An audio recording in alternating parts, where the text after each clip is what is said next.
As you recall from our initial overview, this training is broken down into three parts. The first part covered your introduction to mindfulness, but it stayed kind of conceptual. Part two, we're actually going to try to take the information that was laid before you in the first part and present it to you in different ways so that the concepts of mindfulness start to sink in and make a little bit more sense. And we're going to do that by introducing a couple different mindful metaphors.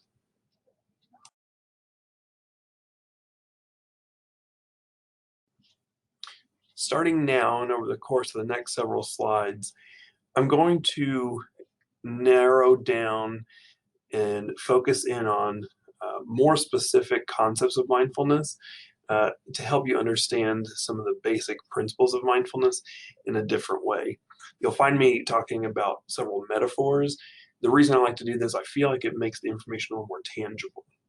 So one of the first things I want to talk about is this concept of the doing mind and the being mind in mindfulness.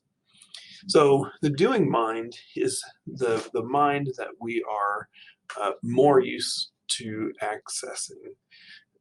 In the doing mind, this is our task-oriented brain. This is our problem solver. This is the mind where we input a problem, our brain tosses it around, and it gives us an output, right? It looks at past experiences for information, and it tries to predict future events, and that is how we're able to critically think our way to a solution.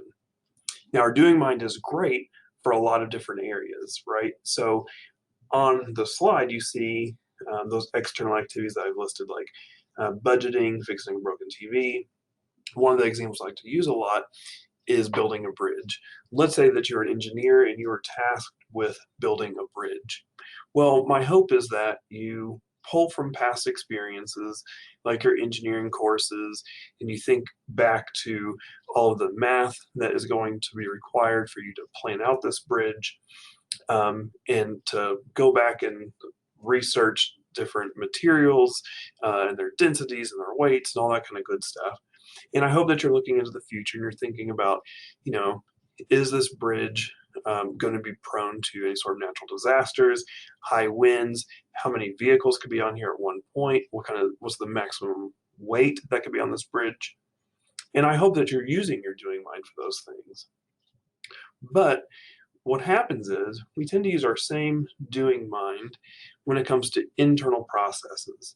So what mindfulness suggests is that we use a being mind for internal experiences. All right. So I'm talking about when we're experiencing emotions and different intrusive thoughts, that we're using our being mind to be in the moment and let things just be, as opposed to trying to come up with a solution immediately for a feeling that you're having. So you see on the being mind, used to address those internal experiences. It doesn't critically think to solve your problems. You do accept emotions. So for an example, let's say that you're an individual and maybe you're in a relationship that just ended. You're probably feeling hurt. You're probably feeling sad. You may feel blindsided. You may have a bunch of different emotions from this breakup or this relationship ending, and you're feeling it internally, right? But a lot of times we kick over into our doing mind and we try to rationalize it. If I had done this thing differently, then maybe we wouldn't be here. This person didn't deserve to treat me this way because all I ever was good to them, da da da da da, right? And so we start to process all these things and we're trying to rationalize something that maybe doesn't even have a rational explanation, but what's happening is you're continuing to build those emotions and those feelings, and they don't really have an outlet. And so what the being mind says is just take a couple moments and internalize those feelings and just experience what your body is physically going through in those moments, right? If you're feeling anger or sadness or tension, see what muscle groups feel tense. See what your breathing has become. Is it much shorter? Is it high in your chest? Are you having problems breathing? Are you experiencing like even just like digestion issues where you can feel your stomach churning, right? And so they say that if you're able to focus in on just the feelings of your body for 90 seconds, that those physical symptoms from your that are associated with your emotions will start to decrease. They'll start to have a lesser grip on your body, and by allowing that outlet, you actually let your brain kind of switch gears. Um, and you kind of let those emotions process, right? You let them go through, and you're able to get back into a more rational, productive mindset earlier on. Whereas if you continue to try and rationalize the unrationalizable, then you kind of get stuck in a loop, and it's harder to move on to the next item at hand. And we'll talk more about that in one of the upcoming metaphors as well.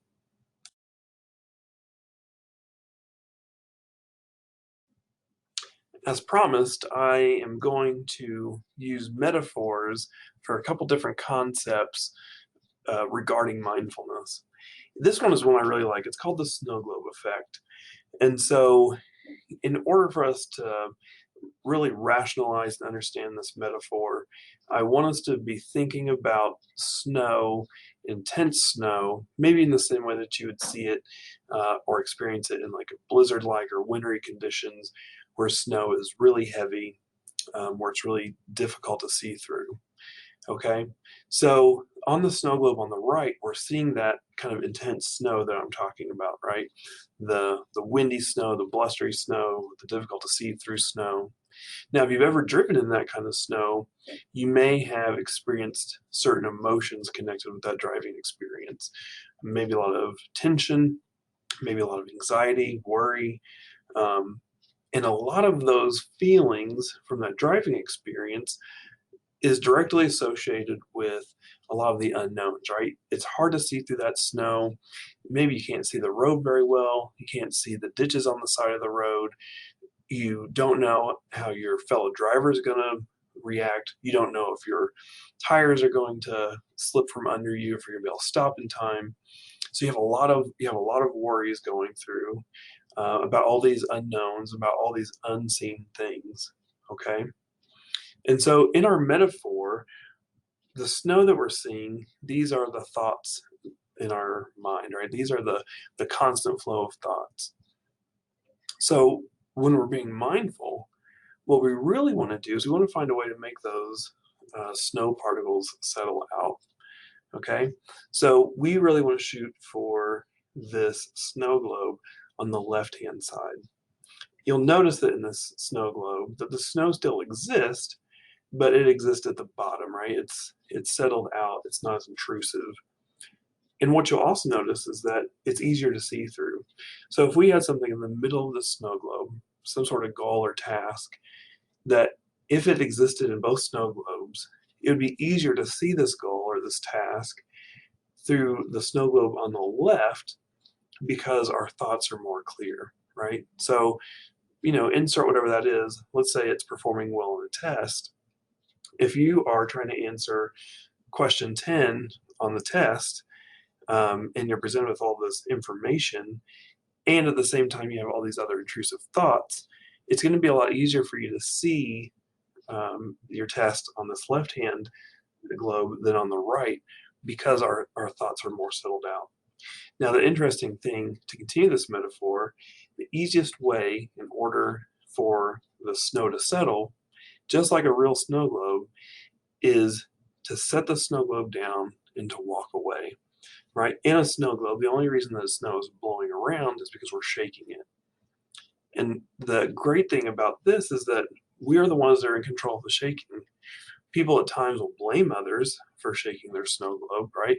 Maybe you're in the middle of a class and maybe a teacher asks you a question and it puts you on the spot and you're like anxious and nervous and you don't seem like a fool when you answer the question. And so maybe you think that the teacher asked you, or maybe you think that the teacher shook your snow globe, but in reality, the teacher just asked you a question.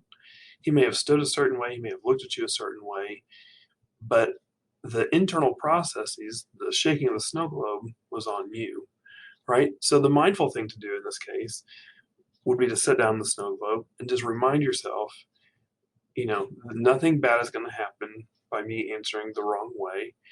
If someone does think that I'm silly for my answer, that's on them. That's not on me. And it's okay not to know things. Right? You have to remind yourself of the reality, not of the false realities of um, that we make up for ourselves. So we're going to shoot for this snow globe on the left. You may even think back to that picture at the beginning of this voice thread of the man and the dog walking through the park. In this case, the snow globe with all the snow is very representative of the man walking through the park, whereas the snow globe where the snow settled out is much more reminiscent of the dog's experience. So I'm hoping to kind of strengthen these concepts of mindfulness and help present them to you in a different way that will sink in.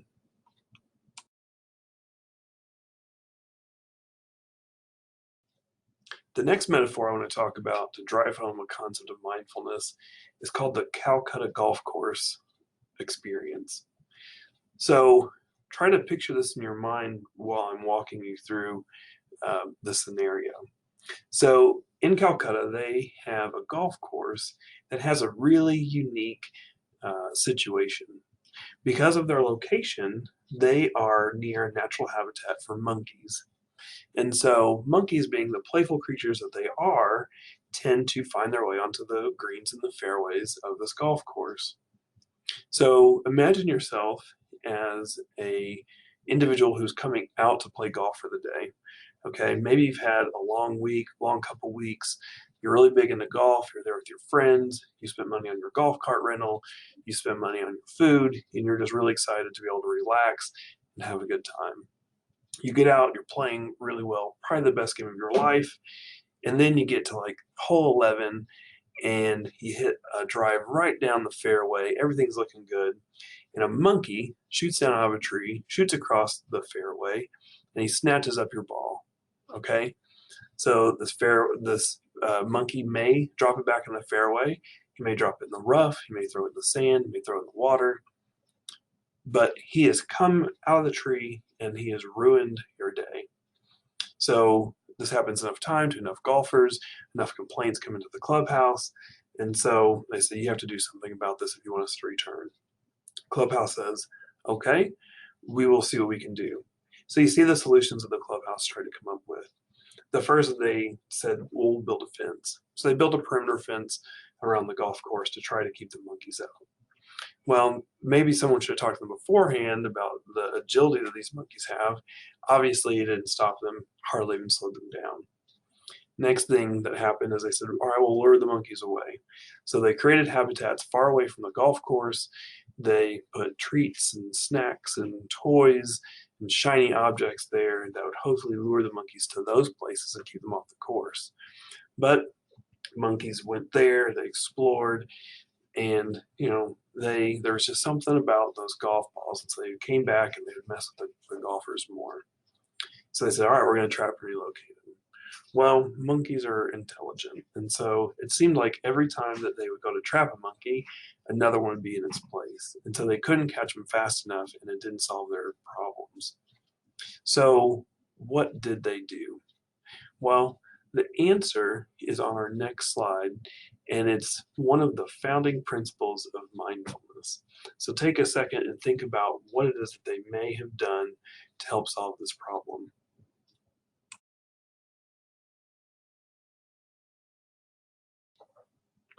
The answer is that they created a rule specific to their course that is that whenever a monkey grabs the ball, that the golfer plays the ball where the monkey drops it.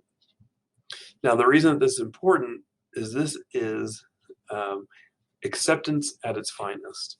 Acceptance is one of the key concepts of mindfulness. If we want to think about this monkey experience more metaphorically and how it applies to our lives, think about your life and the way that you approach your days and your task. Sometimes we have the best plans and we have the best intentions and everything is going exactly the way that we want it to go. And then the monkeys, these are our unforeseen obstacles. Something comes down out of the blue and it throws us off. Now, with these monkeys, sometimes the situation works out for the better, right? Maybe these monkeys drop the ball closer to the hole, maybe they get you out of the rough, right? But sometimes these monkeys set you back. They take you further up the course, they drop you in one of those obstacles. But you have two choices. You can either put your time and effort and energy into the complaining and saying that things aren't fair and it's not right, and you can spend all of your efforts in the shoulda, coulda, wouldas, or you can come to acceptance, right? The sooner that you're able to accept your present reality as the situation for what it is, then the sooner you're able to move forward and actually come up with real solutions that are within your grasp and within your power, as opposed to lamenting the the the foregone futures that were. We now have new realities that we are left to work with. So acceptance, acceptance, acceptance is key in mindfulness. Always keep that in the back of your mind when you think about the term mindful.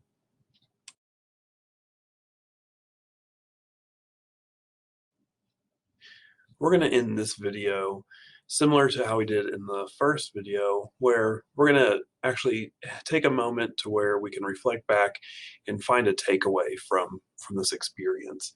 So what you're seeing on this slide is just a couple personal considerations about a time where you may not have come to acceptance very easily, um, and kind of reflect back on how a particular situation played out for yourself, and then think about how that situation may have gone differently should you have responded to with acceptance a little sooner in the process.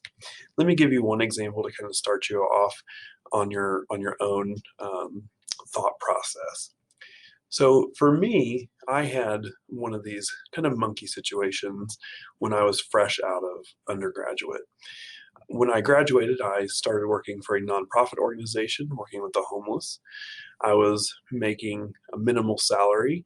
Um, I was not in a wealthy situation. My car I did own, however, no car payments. I parked my car one day. I went in, I did a full day's worth of work, came out and found out that my car had some leaking oil that ended up causing an engine fire and destroyed my car. Now, for me, this was my monkey. This is the obstacle that came and threw me off my projected path. Right, I was doing good things. I felt this shouldn't have happened to me, but it did. So my response was very negative. I was very upset and I was mad. I was angry. I was trying to rationalize with the universe that I was putting out all of these good vibes, doing this good work with this nonprofit, and then the universe paid me back by putting this additional financial burden on me. So I still had to get to work. I still had to have a car to get me to and from, but I was a bear through this whole process. I felt like I was a burden to my family. I felt like I was causing this financial distress. I took a lot of ownness for the situation that was kind of outside my hands because of this malfunction. And so I was angry through the whole process. Eventually, I did have to go and buy another car. Right, that was my end result. But even during that car buying process, I couldn't find happiness. I didn't enjoy looking at the cars. Um, Even the individual who sold me the car commented about how it was very unusual that I wasn't more invested and more interested in the car buying process, because most people really enjoy having that kind of new, fresh, shiny thing. But that was not my case, right? I had not come to acceptance, and we're talking about weeks later.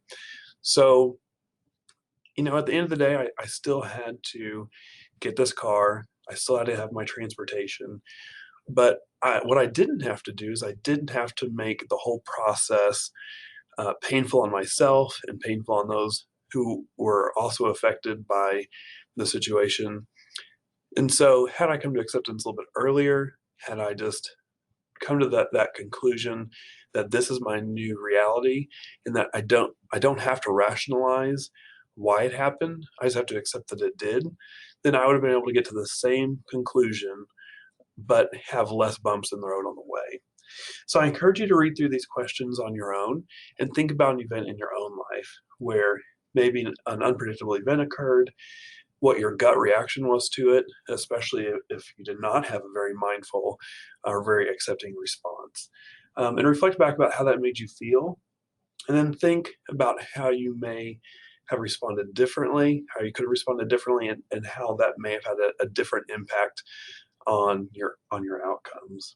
So think about this. This is kind of your takeaway from the second part of the video, and really reflect on this core belief of mindfulness that acceptance is a pathway towards forgiveness for yourself, forgiveness for others, and that it allows you to really make productive steps forward, and so that you're not getting stuck spinning your wheels, trying to rationalize away a situation. So I thank you for listening to the second video as well.